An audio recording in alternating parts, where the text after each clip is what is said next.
다 함께 사도신경 하심으로 우리의 신앙을 고백하겠습니다.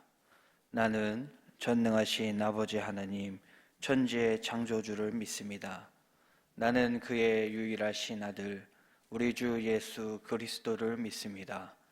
그는 성령으로 잉태되어 동정녀 마리아에게서 나시고 본디오 빌라도에게 고난을 받아 십자가에 못 박혀 죽으시고 장사된 지 사흘 만에 죽은 자 가운데서 다시 살아나셨으며 하늘에 오르시어 전능하신 아버지 하나님 우편에 앉아 계시다가 거기로부터 살아있는 자와 죽은 자를 심판하러 오십니다. 나는 성령을 믿으며 거룩한 공교회와 성도의 교제와 죄를 용서받는 것과 몸의 부활과 영생을 믿습니다. 아멘. 다 함께 찬송가 373장 찬양하겠습니다.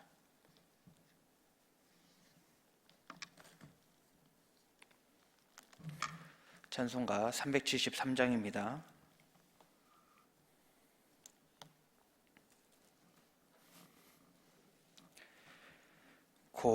고요한 바다로 저 천국 향할 때 주 내게 순풍 주시니 참 감사합니다.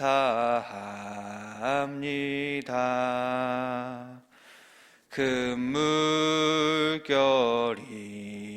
일어나 나 쉬지 못하나 이 풍랑으로 인하여 더 빨리 갑니다.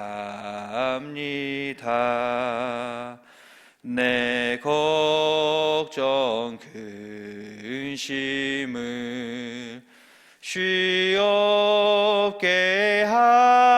하시고 내 주여 얻은 영혼을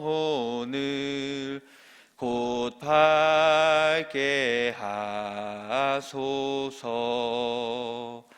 이 세상 고락간 주 뜻을 본받고 내 몸이 의지 없을 때 큰 믿음 주소서. 아멘. 이 시간 두 가지 기도 제목을 놓고 통성으로 기도하겠습니다.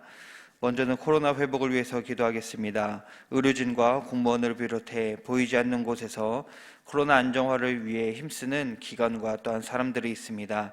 이들의 안전과 또한 이들이 오래 지속된 이 코로나로 인해서 지치지 않도록, 그리고 또한 우리도 이 코로나 안정화를 위해서 각자의 자리에서 개인 방역을 철저히 지키는 우리가 될 수 있도록 기도하겠습니다.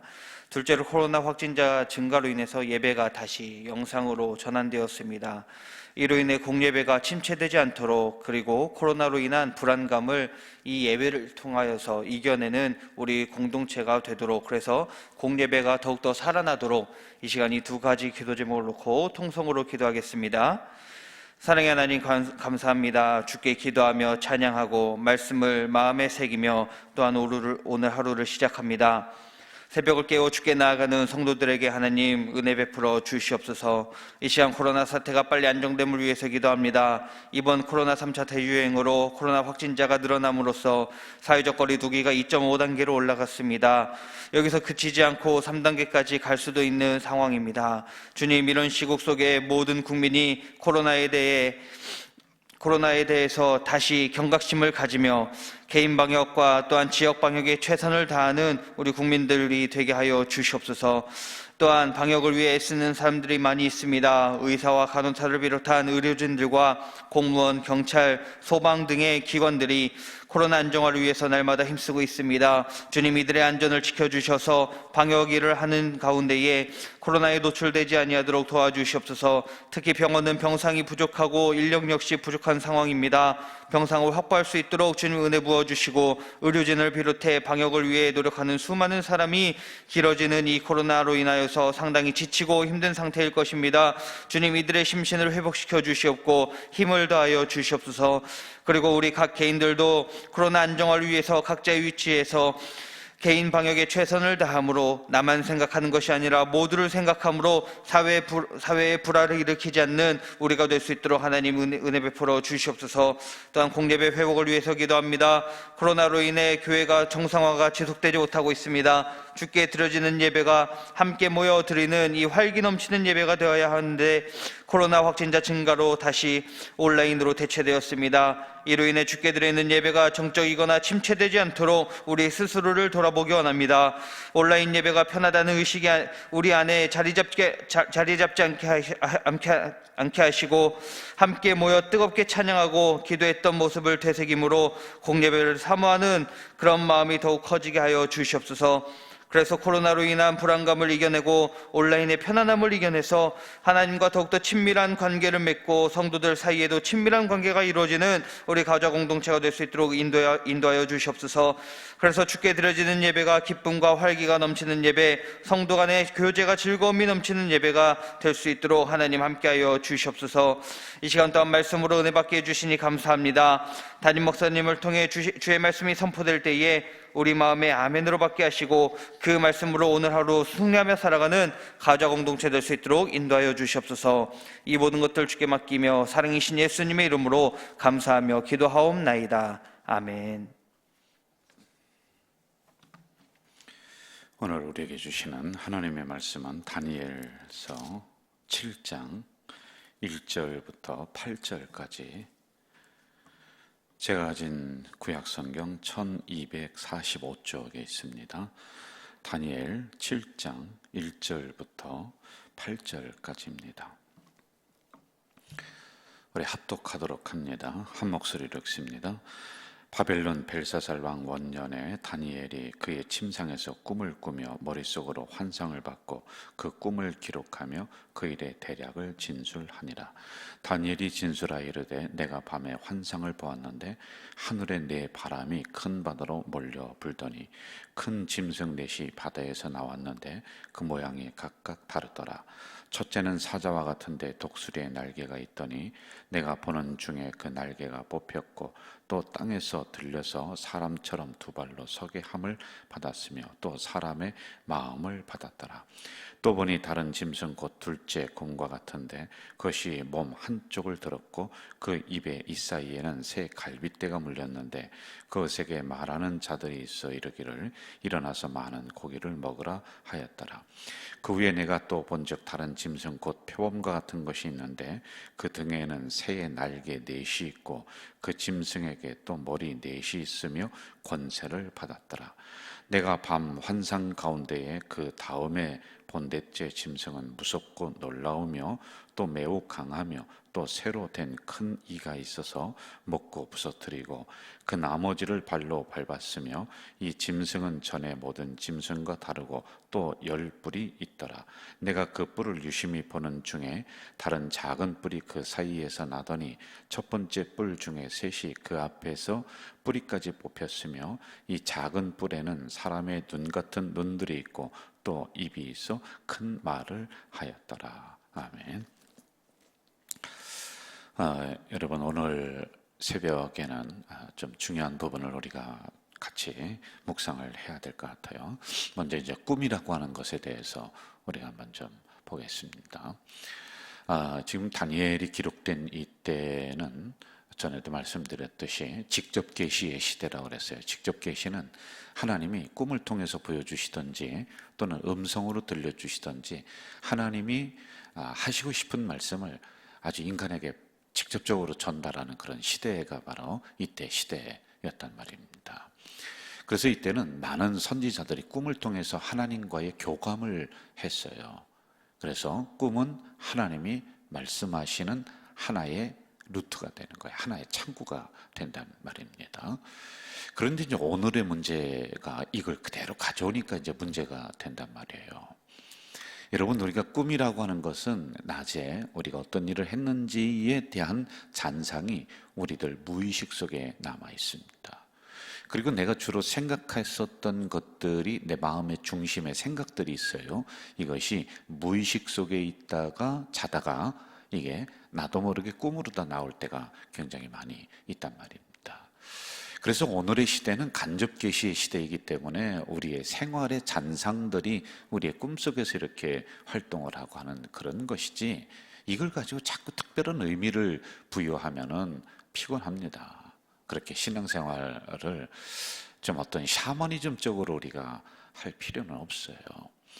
물론 꿈이 또 뭐 다른 의미들도 있을 것 같습니다만은, 꿈보다 더 확실한 하나님의 말씀이 있는데 뭐하러 자꾸 꿈을 통해서 우리가 뭘 보았다든지 들었다든지, 또 하나님이 뭘 자꾸 꿈을 통해서 또 말씀을 해주시겠습니까?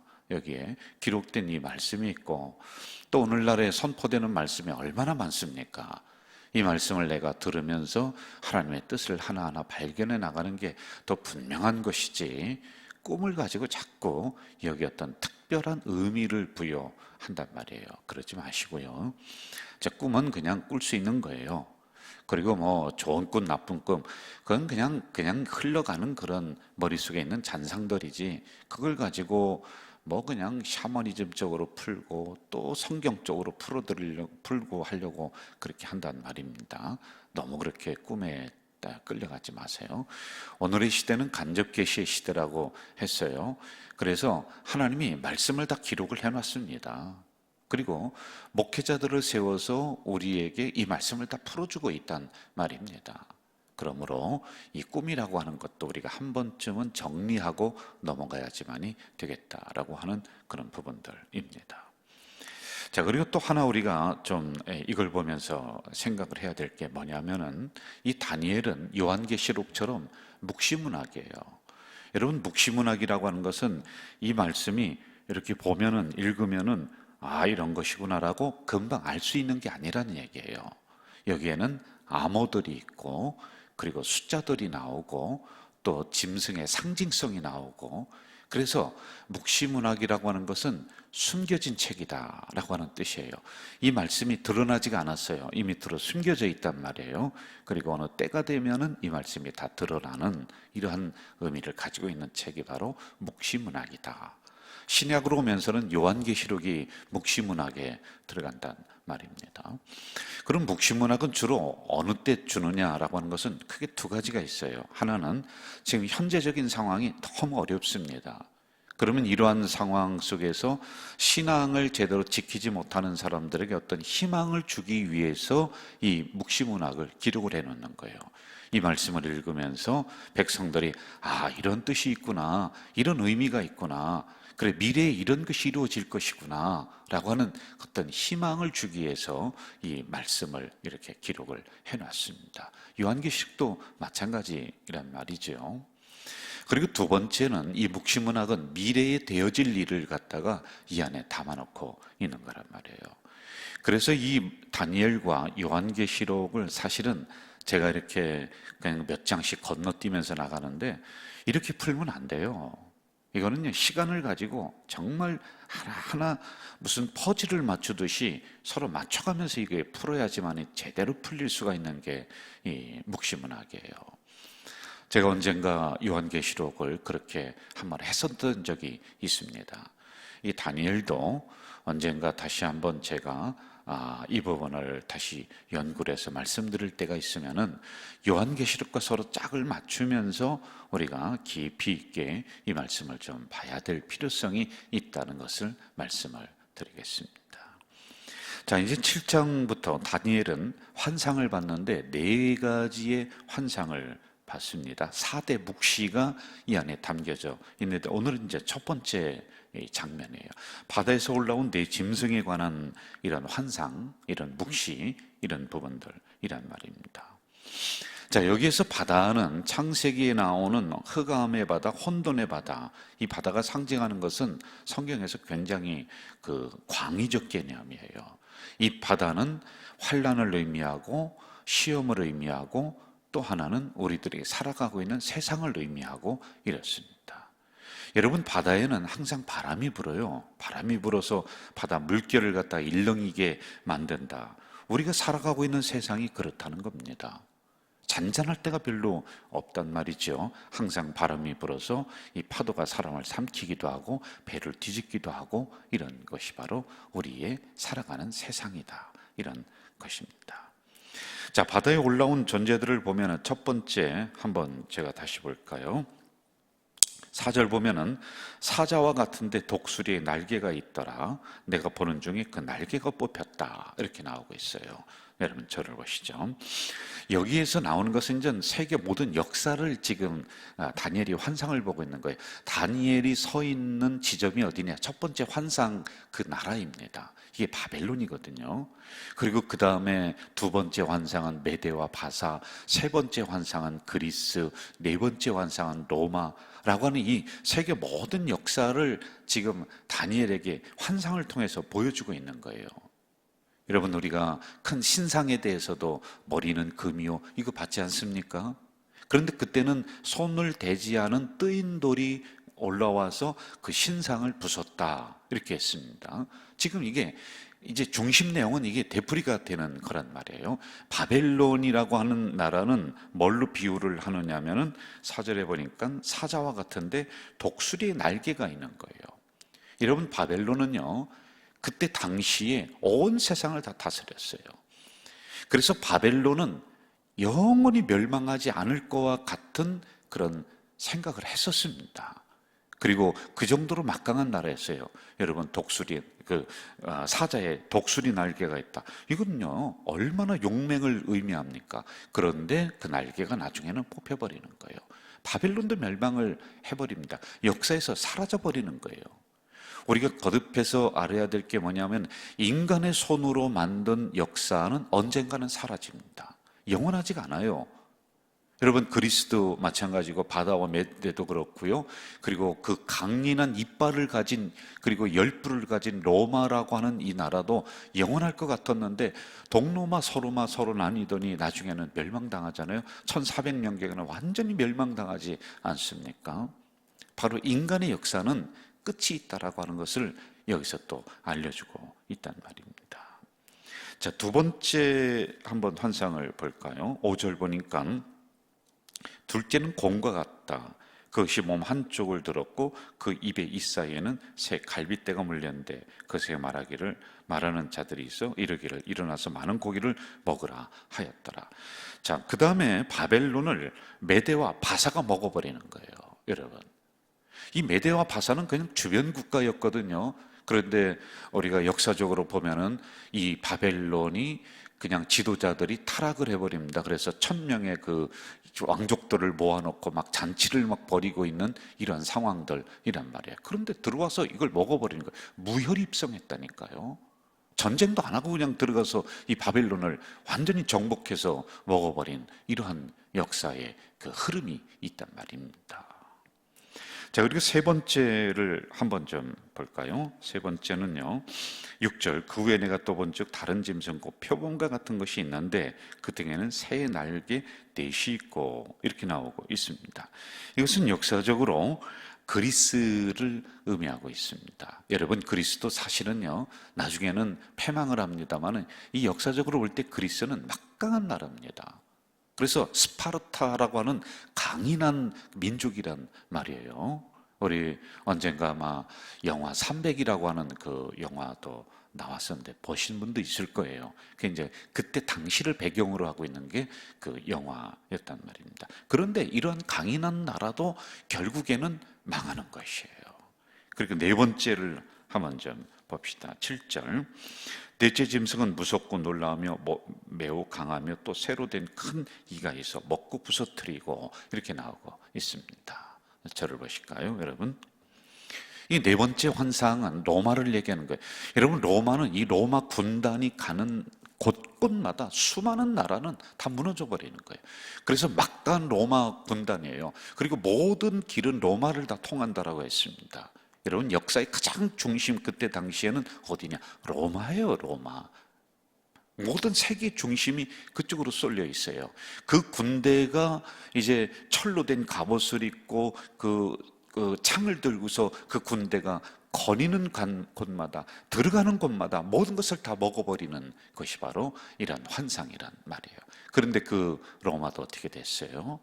인간의 손으로 만들었는데 영원할 것처럼 보였는데, 로마도요, 나중에는 자기들끼리 이제 갈리고 싸우더니 훈족이라고 하는 그 오랑캐족이 들어와서 로마를 죽여버리는 거예요. 멸망시킵니다. 그리고 서로마는 어떻게 돼요? 1400년경에 그때 망합니다, 여러분. 자, 이처럼 인간의 역사는 영원하지가 않다라고 하는 것을 우리에게 알려주고 있습니다.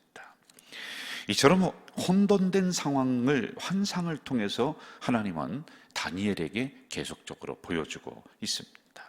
우리가 여기에서 받아야 될 귀한 메시지, 교훈이 있어요. 여러분, 바다는 우리가 살아가는 세상이다라고 말씀을 드렸습니다.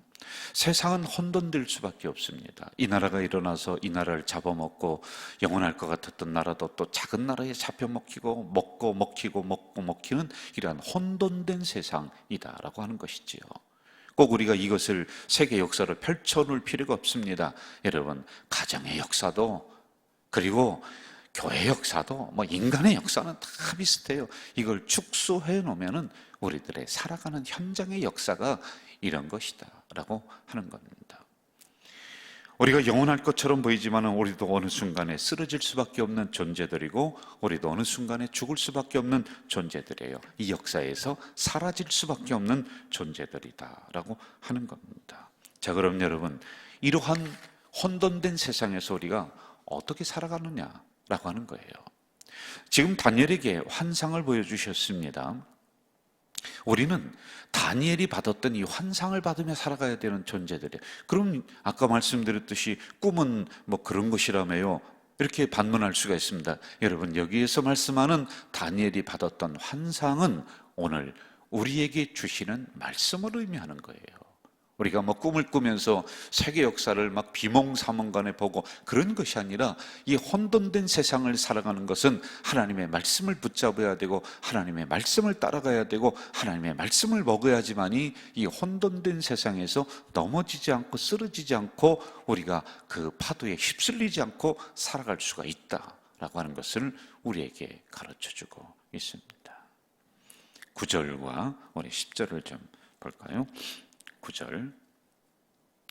내가 보니 왕자가 놓이고 옛적부터 항상 계시니가 좌정하셨는데, 그의 옷은 희기가 눈 같고 그의 머리털은 깨끗한 양의 털 같고 그의 보좌는 불꽃이요 그의 바퀴는 타오르는 불이며. 10절. 불이 강처럼 흘러 그의 앞에 나오며 그를 섬기는 자는 천천히요 그 앞에 모셔 선 자는 만만이며 심판을 베푸는데 책들이 펴 놓였더라. 저를 보세요. 여러분, 큰 신상이 나온 환상은 손을 대지 않은 뜨인 돌이 나와서 그 신상을 쳐보시죠. 이것은 인간의 손으로 만들어진 나라가 아니다. 이것은 하나님의 나라를 의미하고 있어요. 자, 여기에서도 이제 이런 혼돈의 역사가 쫙 펼쳐지고 있습니다. 그런데 9절과 10절에 보면은 옛적부터 항상 계시니가, 그분이 이제 책을 펴면서 심판의 행위를 지금 하고 있는 거란 말이에요. 그런데 그분의 모습이 좌정에 계신데 옷은 희고 머리털은 양털 같다. 그리고 하나님의 그 앉으신 보좌는 불꽃 같다. 바퀴는 타오르는 불 같다. 이렇게 나오고 있습니다. 하나님의 형상을, 하나님의 모습을 이제 다니엘이 이제 문자적으로 다 표현을 한단 말이에요. 여러분, 우리가 여기서 좀 한 가지 짚고 넘어갑시다. 선지자들이 하나님을 표현하는 방법들이 다 달라요. 여러분, 왜 그런지 아세요? 하나님의 형상을, 하나님의 어떠한 영광을 인간이 가진 언어로 표현하려면 한계가 있는 거예요. 그래서 그가 가진 관점에서 하나님의 그 모습들을 표현해 간단 말입니다. 말입니다. 근데 우리의 언어는 이걸 다 표현할 수가 없는 거예요. 그래도 다니엘은 이 하나님의 영광의 보좌에 대해서 이처럼 심판의 불로 그리고 영광의 보좌로 이렇게 표현을 하고 있단 말입니다. 이 불은 악한 세력을 심판하는 불이란 말이죠. 자, 10절을 보세요. 10절 보면 하나님을 섬기는 자는 천천히요, 그 앞에 선 자는 만만이다. 그리고 법정에서 마치 그 심판의 책을 쫙 펼치는 것 같은 이런 상황들이 지금 재현이 되고 있단 말입니다. 이 세상을 주관하며 세상을 끌고 가며 이 세상을 주도하고 최고처럼 여기는 그런 바벨론이 주인이 아니에요. 이 역사의 주관자는 하나님이시다라는 거예요. 메대와 바사가 바벨론을 먹어버렸다, 그 나라가 강하다. 하나님이 메대와 바사를 사용하신 거란 말이에요. 여러분, 하나님이 그리스 위에 있는 것이죠. 로마, 하나님이 그 위에 역사를 주관하시고 있다라고 하는 거예요. 그래서 누가 들어와서 누구를 먹고 누구를 쳐부수고, 그런데 큰 하나님의 뜻에서 보면은 하나님이 이 역사를 운행하고 계시다라고 하는 이런 말씀인 것이죠. 그 하나님을 옛적부터 항상 계신 이렇게 표현합니다. 맞지 않습니까, 여러분? 하나님이 그 역사의 순간에만, 그 지점에만 딱 들어와서 그 나라를 심판하고 그런 게 아니죠. 하나님은 원래 옛날에도 계셨어요. 지금도 계세요. 하나님은 미래도 계시는 하나님이시다라고 하는 겁니다. 많은 성경학자들이 이렇게 하나님을 표현하고 풀기도 해요. 하나님은 역사를 만들어 놓으셨고, 그리고 멀리 떨어져 계시는 하나님이다. 이 역사는 자연적으로 돌아가는 것이다. 이렇게 푸는 성경학자들도 있습니다. 그런데 그건 아니죠. 하나님은 적극적으로 이 역사에 개입하시는 하나님이세요. 하나님의 주도적으로 이끌고 가시는 하나님이시란 말이에요. 그래서 하나님은 역사의 운행자란 말입니다. 하나님은 역사의 통치자란 말입니다. 여러분, 그렇다면 인간 만들어 놓고 너희들끼리 잘 살아라, 너희들끼리 이 세상을 아름답게 만들어, 그게 아니죠. 인간 역사를 하나님이 주장하시고 김명서를 하나님이 끌고 가시는, 그래서 그 하나님은 전에도 계셨고 지금도 계시고 미래도 계시는 하나님, 이것을 항상 옛적부터 함께 하신 이라고 이렇게 표현을 한 것이란 말이죠. 자, 우리는 이 새벽에 이제 세 가지의 용어를 한번 좀 보고 마무리를 좀 해야 될 것 같아요. 첫 번째로 에베네셀의 하나님이시다라고 하는 겁니다. 과거부터 여기까지 지켜주신 과거의 하나님이시다. 두 번째는 임마누엘의 하나님이시다. 지금도 하나님이 함께 하신다라고 하는 뜻이죠. 그리고 세 번째는 여호와 이레의 하나님이시다. 하나님은 준비하시는 하나님이시다. 미래의 하나님이시다 라고 하는 거예요. 여러분, 꼭 기억하십시오. 과거에도 하나님은 함께 하셨고요, 지금도 주관하고 계시고 미래에도 하나님은 동일하게 역사하실 그 하나님이시란 말입니다.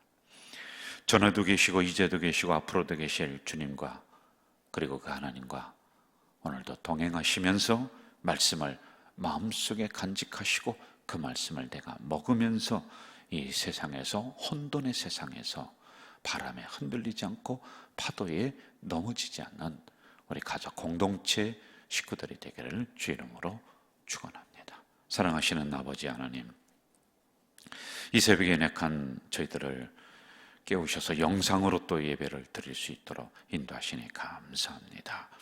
이 다니엘을 통해서 혼돈의 세상에 하나님이 주관자이시고 하나님이 이끌어주시고 하나님께서 역사하신다라는 이 분명한 신앙을 다시 갖게 하시니 감사합니다. 과거에 함께 하셨던 에베네셀 하나님, 여기까지 도와주셨습니다. 지금도 함께 하시는 임마누엘의 하나님, 그것만이 아니라 미래를 준비하시는 여호와 이레의 하나님, 그 하나님과 늘 동행하며 우리들 마음속에 말씀을 간직하며 오늘도 혼돈의 세상에서 승리하는 우리 가족 공동체가 될 수 있도록 인도해 주시옵소서. 예수님의 이름으로 기도하옵나이다. 아멘. 하늘에 계신 우리 아버지, 거룩하게 하시며 아버지의 나라가 오게 하시며 아버지의 뜻이 하늘에서와 같이 땅에서도 이루어지게 하소서. 오늘 우리에게 일용할 양식을 주시고 우리가 우리에게 잘못한 사람을 용서하여 준 것 같이 우리 죄를 용서하여 주시고 우리를 시험에 빠지지 않게 하시고 악에서 구하소서. 나라와 권능과 영광이 영원히 아버지의 것입니다. 아멘.